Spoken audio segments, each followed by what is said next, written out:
Now, when you're trying to change those emotions, your body wants to challenge you. Your body wants to go back to its own emotion, which it is feeding on since so many years. So that's why this fears comes up.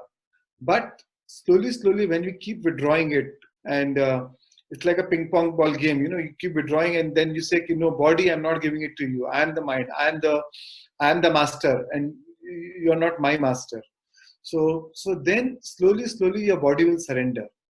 And then what happens is, once you learn how to stay in these elevated emotions for a longer or a sustained period, then you change your hardwired pattern in your brain. Then that becomes a natural state. And you lose the old synaptic connections. There's a certain physiological change in your brain. You lose the old synaptic connection, and now your body will no more provoke you or evoke those emotions anymore.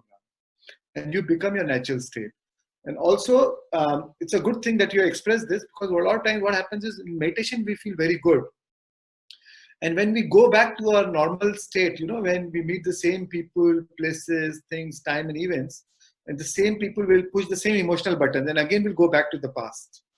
So that's why mindfulness comes in. So be very aware of your patterns, your old patterns. And is this pattern aligned with my vision of future?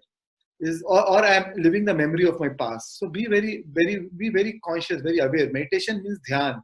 Dhyan means awareness. So just be aware of your unconscious patterns. And the more conscious you are of the unconscious patterns during the course of the day, the less unconscious will go during the day.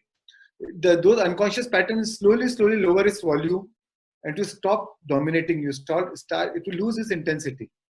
So that's why just the very act of awareness will help you lose its intensity. That's why Buddha said, seeing is freeing. The moment you are able to see it, you will start freeing it from it. So otherwise, if you are not able to maintain the modified state, then it's like, eating organic food in the morning for a breakfast, and then having junk food during the day.